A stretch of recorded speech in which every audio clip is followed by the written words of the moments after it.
aquí hay un mensaje poderoso para ti. Vamos a comenzar diciendo así: Pablo, prisionero de Jesucristo. En la mayor parte de sus epístolas, de sus cartas, Pablo se identifica como apóstol de Jesucristo, apóstol de Jesucristo, apóstol de Jesucristo. Esta carta es la única carta donde él se presenta como prisionero de Jesucristo. ¿Qué piensan ustedes? ¿Por qué lo hace? Porque justamente va a hablar a un hombre que tenía prisionero a otro hombre. En esta carta Pablo va a hablar de libertad, pero antes de hablar de libertad necesita hablar de esclavitud, de prisión. Cuando Pablo dice, Pablo, prisionero de Jesucristo, estaba preso en Roma, pero no se llama él prisionero de Jesucristo porque estaba preso en Roma. Él se dice prisionero de Jesucristo, no prisionero por Jesucristo. Estaba preso por causa de Jesucristo. Pero ese no es problema. El sufrimiento que viene a tu vida por causa de Jesucristo, ese no es problema. Lo que él quiere destacar es que él es prisionero de Jesucristo. Y es prisionero del amor, por el amor. Una cosa es ser prisionero de la fuerza, por la fuerza. Y otra cosa es ser prisionero del amor, por el amor. En los tiempos de Pablo había en el Imperio Romano y en todo el territorio que el Imperio Romano dominaba, había 5 millones de esclavos, por lo menos. Ahora, tú sabes que el esclavo no tiene voluntad propia, porque el esclavo no puede ir a donde quiere, el esclavo no puede hacer lo que quiere, el esclavo no puede estudiar, el esclavo no puede comprar, el esclavo no puede vender, porque el esclavo no es dueño de nada, el esclavo no se pertenece a su señor, a su patrón.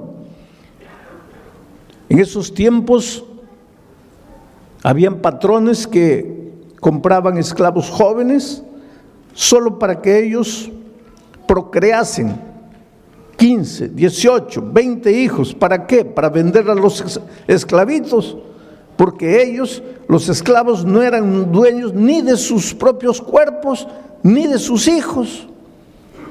El esclavo no tenía vida. En el fondo, al terminar la serie de estudios de Filemón, tú te vas a dar cuenta que todos nosotros somos esclavos. Esclavos del pecado, esclavos de las circunstancias, esclavos de hábitos, esclavos de nuestro carácter, esclavos del dinero, esclavos de los placeres, esclavos, en el fondo, todos esclavos de un enemigo que quiere destruirte, que quiere verte infeliz, que quiere arruinarte. En los tiempos de Pablo había unos hombres ricos llamados mecenas. Después, más adelante, los mecenas fueron conocidos como hombres ricos que ayudaban a artistas, a pintores, a escritores, a músicos. Pero originalmente el mecenas era un hombre rico que tenía un gran corazón, que veía cómo los patrones esclavizaban y masacraban y hacían sufrir a su esclavo. Entonces ese hombre rico, como tenía mucho dinero, iba y le decía al patrón: ¿cuánto quieres por este esclavo? $10,000. Muy bien, aquí están tus $10,000, dame al esclavo. Entonces se lo llevaba al esclavo a su tierra, a su casa. Y cuando llegaba aquí le decía: mira, te he comprado, pero ahora estás libre. ¿Cómo libre? Libre. Pero no has pagado $10,000. Sí, pero no he pagado $10,000 para esclavizarte. He pagado $10,000 para darte la libertad. Estás libre. Y ese esclavo se sentía tan comprometido, tan sensibilizado, que a veces le decía: mira, gracias, pero no quiero ser libre. Yo quiero ser tu esclavo. Y entonces el mecenas le decía, está bien, si quieres puedes quedarte en casa.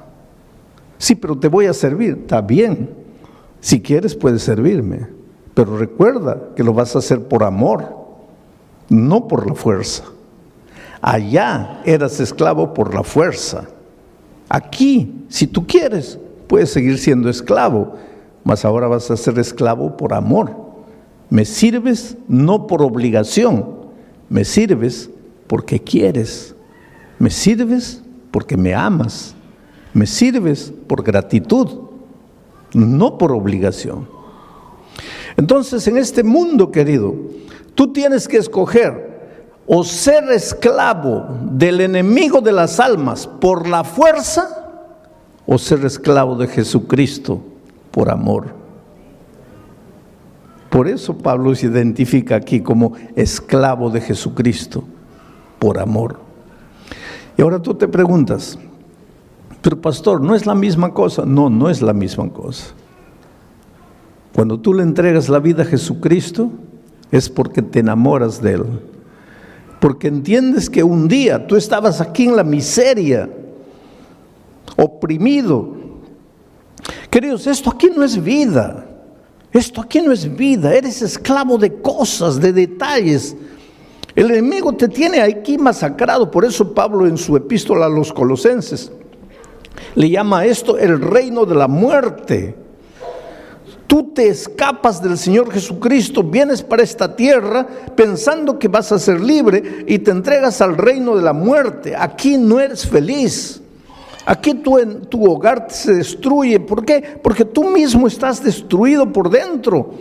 Y Jesucristo viene, ingresa al reino de la muerte y te compra, no con oro ni con plata, no te compra por $10,000, te compra con su sangre preciosa y te lleva al territorio de la vida y te dice, hijo, ya pagué el precio, ya no necesitas vivir sufriendo como antes, estás libre. Y ahora tú amas al Señor Jesucristo y le dices, Señor, está bien, estoy libre, pero te voy a servir por amor.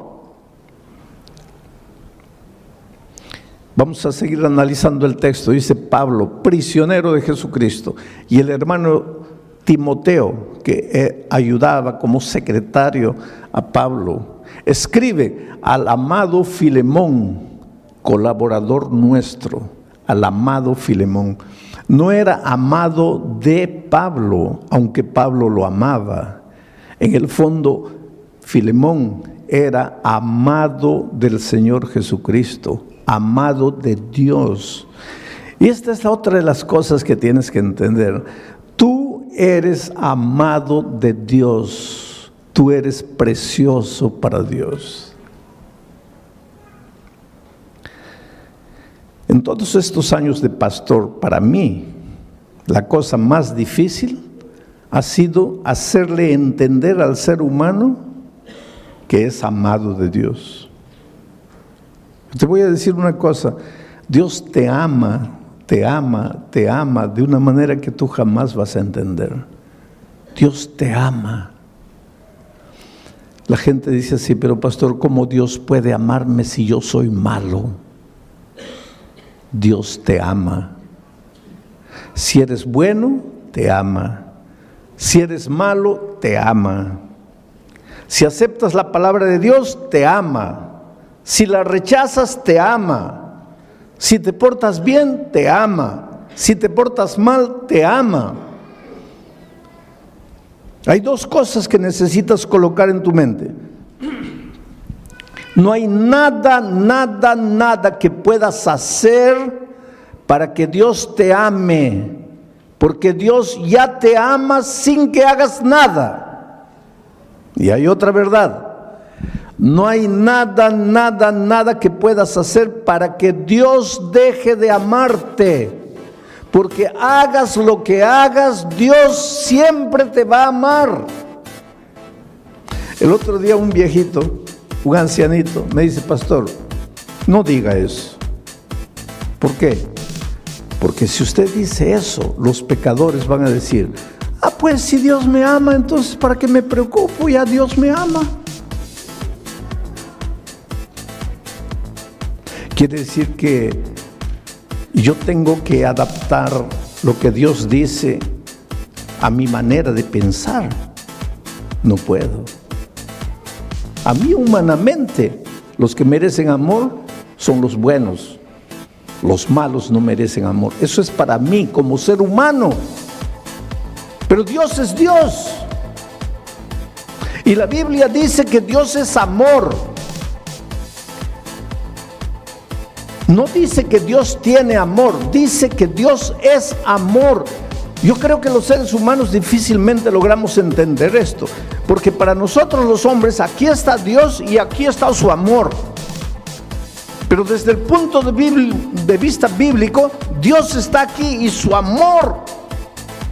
No hay separación entre Dios y su amor. Dios es amor. Y para que entiendas bien esto, te voy a hacer una ilustración tonta, porque esta ilustración es tonta. ¿De qué está hecho este púlpito? De microfibra. ¿De qué está hecho mi traje? De tela. ¿De qué está hecho mi zapato? De cuero. ¿De qué está hecho este micrófono? De metal. Y ahora viene la pregunta tonta. ¿De qué está hecho Dios? Pues es una tontería, Dios no está hecho, Dios es Dios. Pero solo para que entiendas, y si estuviera hecho Dios, ¿de qué estaría hecho? ¿Cuál es la sustancia de su ser? ¿Cuál es la esencia de su ser? Pues Dios es amor. Por lo tanto, cuando tú dices, si te portas mal, Dios te va a dejar de amar, ¿qué tontería estás diciendo? Estás diciendo, si te portas mal, Dios va a dejar de ser amor. Dios nunca va a dejar de ser amor. Dios nunca va a dejar de amarte. Él es Dios, Él es amor. Él jamás te va a dejar de amar. Entonces, pastor, no necesito preocuparme porque ya estoy salvo. No digas eso. Porque yo te estoy hablando del amor de Dios, no te estoy hablando de la salvación. Hay mucha gente que se va a perder a pesar del amor de Dios. Porque el amor de Dios no te va a salvar. Para salvarte necesitas aceptar el amor de Dios. Y cuando tú estás aquí en el territorio de la muerte, tú no quieres a Dios. Dios te ama. ¿Acaso Dios no dice, no quiero la muerte del impío, sino que se arrepienta y regrese? Pues aquí está Dios, no quiere tu muerte. Pero si tú estás en el territorio de la muerte y no aceptas a Dios, pues te vas a morir. No porque Dios dejó de amarte, sino a pesar de que Dios te ama. Querido, nunca te preguntes, ¿dónde está Dios cuando el dolor llega a tu vida? Porque Dios está siempre en el mismo lugar. No es Dios que te deja, eres tú que deja a Dios. No es Dios que te abandona, eres tú que lo abandonas. No es Dios que se separa de ti, eres tú que te separas de Él. Dios está siempre llamando. Desde el Génesis hasta el Apocalipsis, Dios llama. En el jardín del Edén, Adán, ¿dónde estás tú? En el libro de Apocalipsis, el último capítulo, las últimas palabras, y el Espíritu y la iglesia digan, ven, y el que oiga, venga, y el que tenga sed, venga y beba del agua. Llamado, Dios llama, hijo, ven. ¿Por qué? Porque tú estás aquí, tú te has separado de Dios, tú te has venido aquí, y aquí tú puedes hacer lo que quieras para ser feliz, pero siempre vas a estar vacío. Llega la noche, no puedes dormir, tienes ganas de llorar, no sabes por qué. Te esfuerzas, nada te sale bien. Te casas lleno de amor, en poco tiempo tu hogar está destruido. Traes al mundo un hijo con alegría, lo educas, lo amas. Cuando llega a grande, él se destruye solo. No sabes qué hacer, no tienes paz. ¿Por qué? Porque estás separado de Dios. Aquí en el territorio de la muerte puedes hacer lo que quieras. Nunca vas a estar completo. Necesitas devolverte al Señor Jesucristo. Aquí eres esclavo del enemigo por la fuerza. Necesitas ser esclavo del amor, por el amor. Y eso es lo que Pablo dice. Pablo, prisionero de Jesucristo, y el hermano Timoteo, al amado Filemón, colaborador nuestro, y a la amada hermana Apia y Arquipo, nuestro compañero de milicia. ¿Quién era Apia, esposa de Filemón? ¿Quién era Arquipo, hijo de Filemón y de Apia? Interesante que Pablo dice que en la casa de ellos había una pequeña iglesia. La iglesia cristiana en sus orígenes no construyó templos. Tú sabes que el primer templo fue construido por un emperador muy conocido por nosotros, porque ese emperador tuvo dos ideas, entre comillas, extraordinarias para él y para el enemigo de Dios. ¿Sabes cuáles fueron esas dos ideas? La primera idea, cambiar el día de reposo del sábado para el domingo. ¿Cómo se llamó ese emperador? Constantino. Pero él tuvo una segunda idea, construir un templo, porque hasta Constantino nunca se había construido templos. Y te estoy hablando del siglo III. ¿Y dónde se reunía la iglesia cristiana en sus primeros años? En las casas o en las sinagogas, porque habían judíos enteros que se convertían y la sinagoga se quedaba vacía. Y entonces se reunían en las sinagogas, pero en la sinagoga no había púlpito, la gente no estaba ahí y el predicador aquí. En la sinagoga las bancas eran así. Entonces se conversaba, se estudiaba. Y después en las casas. Y en la casa de Filemón estaba su esposa Apia, su hijo Arquipo, y ellos se reunían en la casa para estudiar la palabra de Dios, invitaban a sus vecinos, y entonces esa familia de 3 ya tenían 4, 8, 10 estudiando la palabra de Dios, y cuando ya se hacía un grupo que no cabía en la sala, entonces se dividía el grupo y se abría en otra casa, y cuando se llegaban a 12 se dividían y se iban a otra casa, y la iglesia se multiplicaba de esa manera. Pero entonces Constantino inventó el templo. Como él se convirtió al cristianismo entre comillas, pues ahora tenía todo el dinero del gobierno, construyó un templazo enorme, y las personas salieron de las casas y se fueron al templo. Y ahí entró el problema. Se acostumbraron a quedarse sentadas oyendo a un hombre, y desapareció la vida de la iglesia. Si tú quieres devolverle vida a la iglesia, no digo ahora que no nos reunamos como cuerpo todos en un templo, pero la vida de la iglesia tiene que estar en las casas, en los grupos pequeños en las casas. Esto es bíblico. Y en los lugares donde la iglesia ha vuelto a vivir en las casas, la iglesia crece espiritualmente y se multiplica, porque es más fácil para el vecino caminar 10 pasos a la casa del vecino que caminar 15 kilómetros hasta el templo. Entonces la vida está en las casas. Era así que la iglesia se multiplicaba en los primeros años. Pero mi mensaje esta noche está en el último versículo. Gracia y paz a vosotros, de Dios nuestro Padre y del Señor Jesucristo. Esa no es una simple manera de saludar, gracia y paz. Allí está la esencia de la vida cristiana. Porque para ser feliz en la vida, para ser próspero, necesitas primero paz. Un hombre que no tiene paz, una mujer que no tiene paz, no puede ser vencedor. Si tú te preguntas, pastor, ¿por qué nada me da resultado en la vida? Yo te respondo en el nombre de Jesucristo: no tienes paz en tu corazón. Y la paz no es resultado de tratamiento psicológico, no es resultado del análisis, del psicoanálisis. La paz es resultado de la gracia. Si tú aceptas la gracia de Jesucristo, el resultado va a ser la paz. pero quiero explicarte esto. El ser humano es como un triángulo. Tiene un lado mental, emocional. Aquí, este lado, mental, emocional.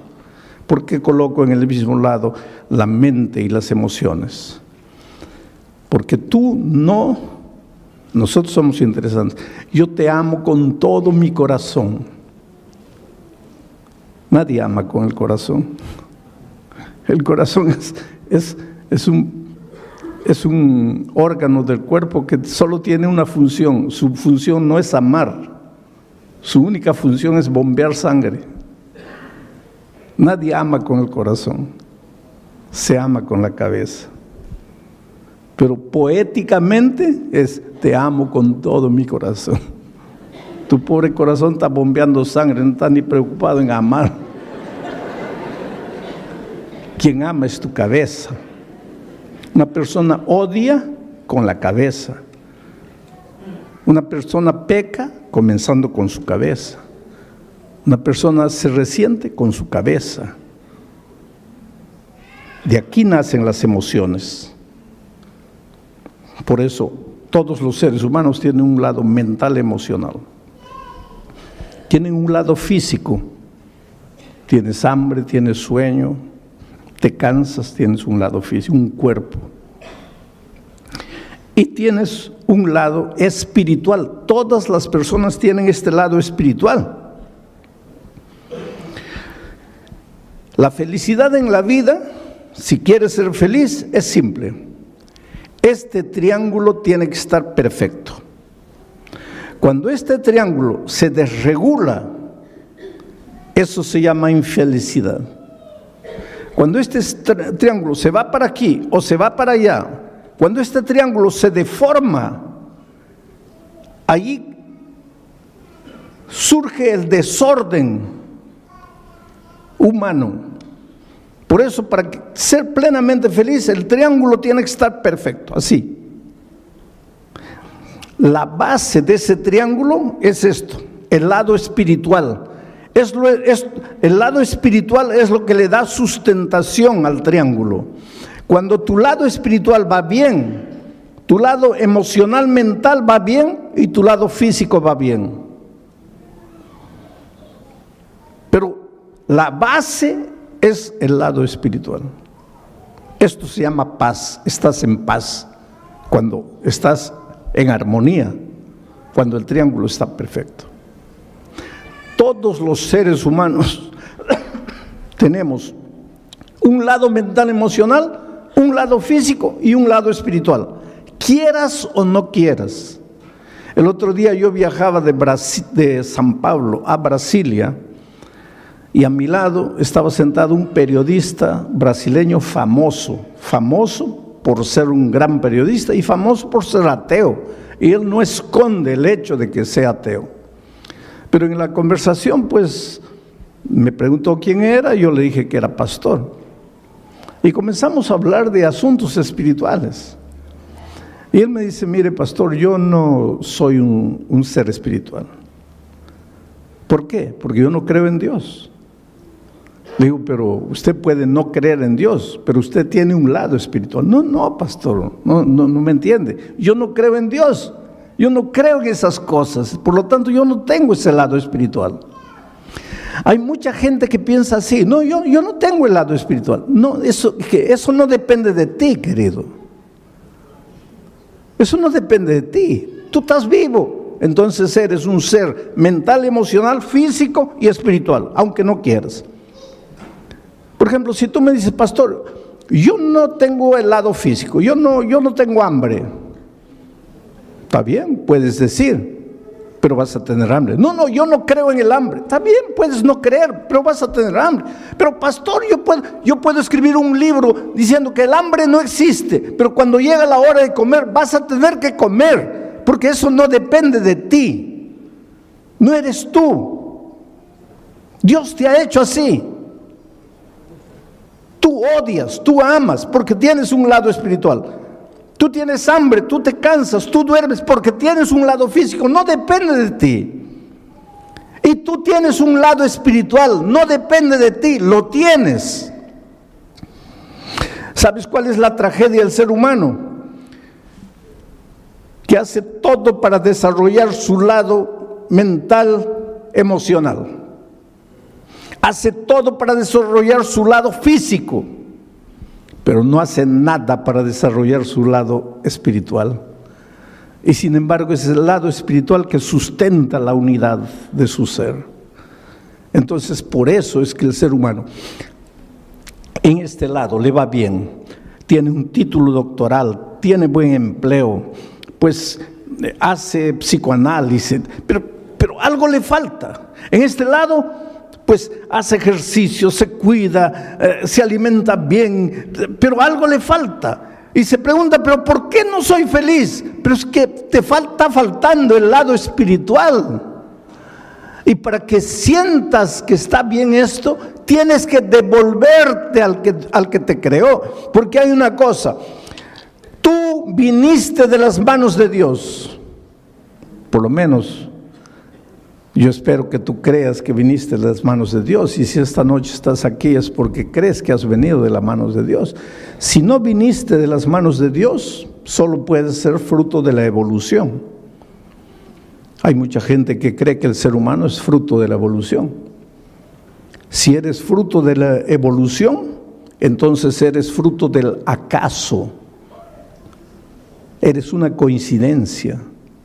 Y si eres fruto del acaso, tú no sabes de dónde vienes y no sabes a dónde vas y no sabes por qué viniste al mundo. Yo prefiero creer que vengo de un Dios de amor, que tiene un plan para mí y que si las cosas no están andando bien en mi vida es porque no he descubierto ese plan. ¿Dónde está ese plan? En la palabra de Dios. El otro día alguien me dice, pero pastor, yo no quiero estudiar la Biblia porque no quiero cambiar de religión. Hay mucha gente que piensa que hay que estudiar la Biblia para cambiar de religión. La Biblia no tiene nada que ver con religión. La Biblia tiene que ver con la vida, con tu vida. Por eso Pablo cuando empieza su carta dice, te deseo paz, pero nunca vas a tener paz si primero no tienes gracia. ¿Qué cosa es gracia? Viene de la palabra gratis. No tienes que hacer nada para salvarte. No tienes que comprar la paz. No tienes que comprar el sueño. No tienes que comprar el amor. Tú no eres salvo porque merece. Nadie merece. Todos estamos destituidos de la gloria de Dios. Todos hemos pecado. Tú necesitas gracia. Tú necesitas ser amado, tú necesitas devolverte, tú necesitas reconocer que lejos de Jesús nunca serás feliz. Por eso estas 4 noches te voy a mostrar tu necesidad de Jesucristo. Pastor, ¿esto que acabo de predicar funciona? Claro que funciona. Y te voy a mostrar ahora con una historia de la vida real cómo esto funciona. Yo estaba predicando hace algunos años atrás en la ciudad de Santa Cruz de la Sierra, en Bolivia. ¿Hay algún boliviano aquí? Bueno, ahí hay una señora boliviana, qué bueno. ¿No es de Santa Cruz de la Sierra? No, muy bien. Yo estaba predicando en Santa Cruz de la Sierra. Ahora en el mes de septiembre vuelvo a Santa Cruz de la Sierra, vuelvo a Bolivia para predicar 4 noches, una en La Paz, otra en Oruro, otra en Cochabamba y otra en Santa Cruz. Pero yo estaba predicando en Santa Cruz en un estadio así cubierto para unas 5,000 personas. Y pues todas las noches cuando yo termino de predicar hago un llamado, pido a las personas, ¿cuántos quieren aceptar a Jesucristo y venir aquí adelante? Esta noche también voy a hacer una invitación, más adelante, ahorita no. Pero ¿por qué digo que las personas se levanten y vengan? Por un simple motivo. Yo no soy simplemente un expositor de un tema, yo soy un pastor, yo soy un predicador. Y mi misión no es solo exponerte un tema y decirte que Dios te bendiga. Mi misión es llamarte, traerte a Jesucristo. Es hacer que tú le abras el corazón a Jesús. Y es por eso que al final de mi mensaje siempre digo, ¿cuántos quieren levantarse y venir y entregar la vida a Jesucristo? Y eso es lo que hice allá en Santa Cruz de la Sierra. Y la primera persona que se levantó fue un borracho, un ebrio. Pero no era un ebrio porque hay un ebrio que se puede controlar. Este pobrecito estaba acabado por la vida y vino por el corredor así todo tambaleándose. Y pues lógicamente que la gente comenzó a reír porque seguramente pensaba, ese pobre hombre no sabe ni entiende lo que está haciendo. Y el pobrecito vino aquí y se paró aquí y ni podía estar firme, aquí también estaba todo así. Y lloraba.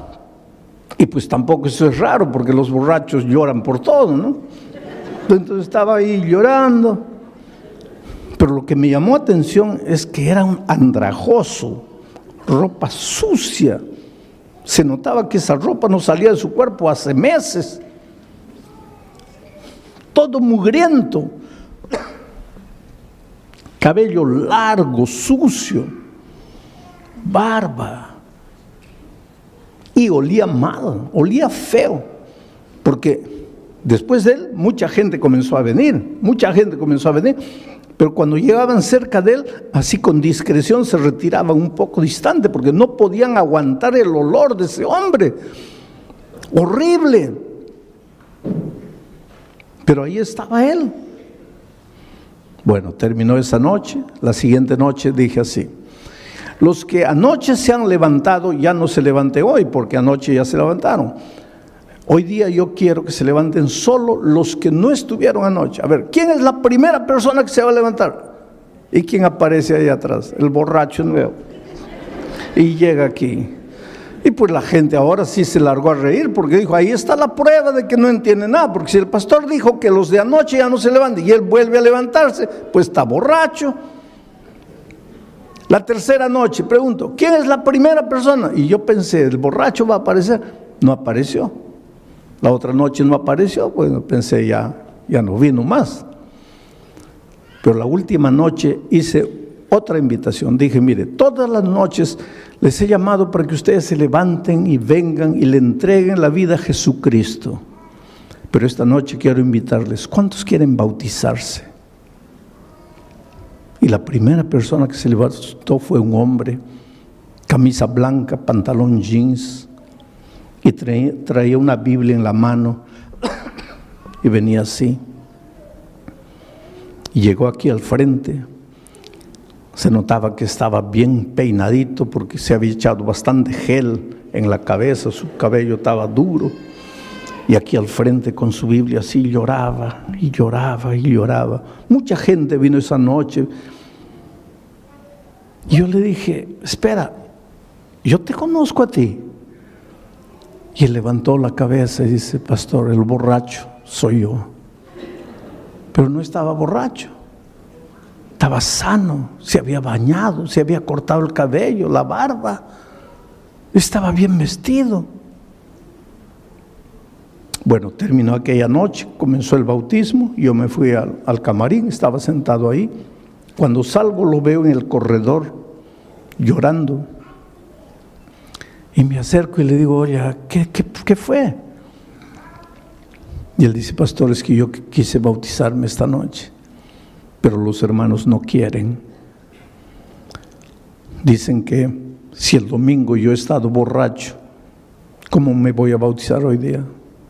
Ellos quieren que yo espere. Y él dice, sí, yo entiendo, pastor. ¿Quién va a creerme? ¿Quién va a creer en mi conversión si hace 5 días yo estaba borracho? Lo que nadie sabe es mi historia, pastor. ¿Qué historia? Me dice, pastor, yo tenía 20 años, 21 años, era un ingeniero bien empleado en una de las mejores empresas mineras de mi país. Una carrera profesional brillante. Me casé con otra niña de 20 años. Nos fuimos de miel. Y cuando regresábamos, yo dormité en el tránsito, en el volante. El carro salió, caí a un abismo, mi esposa murió y yo salí vivo. Y este hombre comenzó a llorar más y dice: pastor, yo maté a mi esposa. Le digo: pero muchacho, me acabas de decir que fue un accidente. Fue un accidente, pastor. Pero quien estaba manejando el carro era yo. Quien dormitó fui yo. Quien tenía que morir era yo. Pero yo salí vivo y mi pobre esposa murió. Ese día se acabó mi vida, pastor. Ya no me interesó nada. En ese tiempo yo no tenía a Jesucristo. Y un hombre sin Jesucristo, ¿qué puede hacer? Pues yo hice lo que todo hombre que no tiene a Dios hace. Me entregué a la bebida, comencé a beber. En 6 meses, después de muchas advertencias, perdí el empleo por causa de la bebida.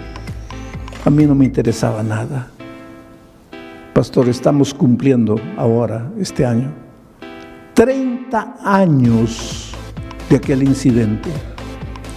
30 años.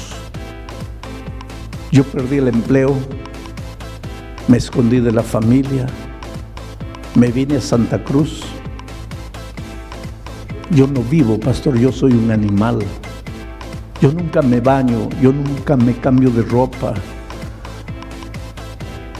Yo casi ni como, pido limosna para comprar bebida. Yo vivo permanentemente borracho. Hace 30 años yo no paro de beber un día. Duermo en los cementerios, duermo en la calle. Y el domingo, ¿sabe por qué entré? No, yo no quería escuchar palabra de Dios. Yo entré porque estaba lloviznando. No tenía dónde esconderme la lluvia. El único lugar abierto era el Coliseo. Entré, me senté allá atrás. Yo estaba borracho, totalmente borracho. Pero yo me di cuenta de todo y eso. Yo entendí todo lo que usted predicó. ¿Cómo entendiste? Pastor, cuando usted dijo así: esta noche solo tienes 2 caminos. El primer camino es levantarte y volver a la casa y continuar viviendo la vida que has vivido hasta hoy. Pastor, ese camino para mí no existía. Yo me iba a levantar para volver a qué casa si yo no tenía casa. Para continuar viviendo la vida. ¿Qué vida si yo no tenía vida? Por lo tanto, ese primer camino no existía para mí. Ahí usted dijo: hay un segundo camino. Levantarte y venir aquí y entregarle la vida a Jesús. Pastor, es verdad que yo estaba borracho. Mi mente oscurecida por el alcohol. Yo sentí cuando la gente se rió de mí. Pero ese era mi único camino. Yo estaba perdido. Yo era un animal. En mi dolor yo me daba cuenta de lo que pasaba. Y yo entendí que solo Jesús podría hacer algo por mí. Por eso me levanté. Por eso vine, tambaleando, pero vine. Y la segunda noche, usted piensa que no entendí, que usted dijo: ya no vengan los de la otra noche. Entendí.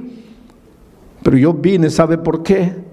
Porque la primera noche, después de venir aquí adelante, yo salí y volví a beber. Y por eso la segunda noche, cuando usted invitó de nuevo, yo dije: mi decisión de anoche no sirvió, porque yo caí de nuevo. Por eso me levanté. Pero esa noche, pastor, salí y ya no bebí. Y la tercera noche ya no bebí. Y la cuarta noche, cuando usted dijo: Dios te ama, yo levanté los ojos al cielo y pregunté: ¿cómo Dios puede amarme? ¿Quién soy yo para que me ame? Yo no valgo nada, yo soy basura. ¿Cómo puede Dios amarme? Pero creí en el amor de Dios. Y vine la siguiente noche, y vine la otra noche. Y hoy día, cuando usted dijo: ¿cuántos quieren bautizarse?, yo vine. pero no me dejaron bautizar. Y había un hombre que estaba ahí, escuchando todo, y vino y lo abrazó y le dice: hermano, perdóname, el que dijo que no podía bautizarte fui yo, pero es que no conocía tu historia. Realmente Dios hizo un milagro por ti. 5 años después yo regresé a Santa Cruz de la Sierra para predicar en ese mismo coliseo. Y cuando llegué al coliseo, mucha gente, miles de personas entrando, y había un hombre de chaleco fosforescente, con un radio en la mano, con una linterna en la otra, corría de un lado para otro, daba órdenes: cierren aquella puerta, abran la otra, eso, y aquí, corre para aquí, corre para allá. Y cuando llegó mi carro, él comenzó a transmitir: llegó el pastor, abran la puerta de atrás y tal. Y el pastor me dice: pastor, ¿se acuerda de este hombre? No, es el borracho de 5 años atrás. Ahora está coordinando todo el sistema de seguridad del evento, transformado por Dios. Está bien empleado. En esa época estaba de novio, se iba a casar. Ahí yo me pregunto: ¿quién es Jesús? ¿Quién es Jesús? Que te encuentra en la vida destruido, acabado. Tal vez no como este borracho, pero te encuentra con tu vida hecha pedazos. Te esfuerzas para ser feliz, te esfuerzas para salir, te esfuerzas para vencer, pero cuando llega la noche te sientes solo. Te preguntas: ¿qué hago en esta vida? ¿Para qué vine? ¿Para qué nací? ¿Quién es Jesús capaz de encontrarte donde estás y transformarte por completo? Por eso Pablo dice: gracia y paz. ¿Cómo vas a tener paz si no entiendes lo que es gracia? ¿Cómo vas a entender lo que es gracia si no sabes lo que es el amor de Dios? Esta noche yo te digo, en el nombre de Jesucristo: déjate amar.